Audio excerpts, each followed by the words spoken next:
Jubilee Hills car ప్రమాద కేసులో తన కొడుకు రాహిల్ను ఇరికించే ప్రయత్నం చేస్తున్నారని మాజీ ఎమ్మెల్యే షకీల్ ఆరోపించారు. తన మీద కక్షతో తన కొడుకుపై తప్పుడు కేసులు పెడుతున్నారని ఆవేదన వ్యక్తం చేశారు.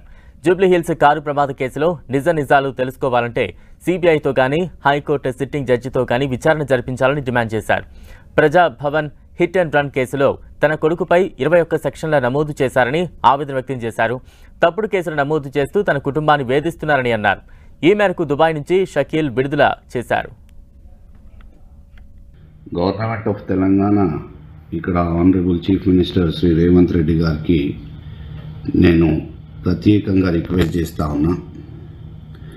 నా కొడుకుకి కావాలని కేసెస్లో ఇరికియాలా అని ఒక టార్గెట్ చేస్తూ ఈరోజు వెస్ట్ జోన్కి చెందిన డీసీపీ విజయ్ కుమార్ గారు ప్రత్యేకంగా అది ఒక పొలిటికల్ ఎనిమిటీయో ఆయన పర్సనల్ ఎనిమిటీయో he should know well about it. ఏదైతే నా కొడుకు మీద ఆరోపణలు జూబ్లీహిల్స్ కేసులో తను డ్రైవింగ్ చేశాడని, మళ్ళీ ఇంతకుముందు డ్రైవింగ్ చేసిన వాళ్ళు ఒప్పుకున్నారు, వాళ్ళు డ్రైవింగ్ చేయలే ఈయన చేశాడని ఒప్పుకున్నారని ఏదో ఈరోజు టైమ్స్ ఆఫ్ ఇండియాలో ఒక ఆర్టికల్ వచ్చింది. నా హంబుల్ రిక్వెస్ట్ ఏంటంటే, my son is just 21 years old. అయినా ఏమైనా తప్పు చేసి క్రైమ్ చేస్తే లా ఉంది, జ్యుడిషియల్ పరంగా ఆయనని హ్యాంగ్ చేస్తే కూడా నాకు ఇబ్బంది లేదు.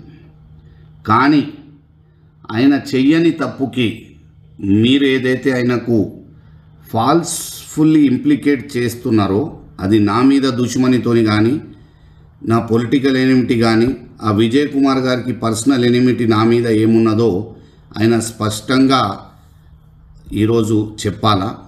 నా honourable chief minister, Telangana chief minister గారితో నా ఒక విజ్ఞప్తి, దీంట్లో ట్రాన్స్పరెంట్ ఎంక్వైరీ మీరు జరగాల.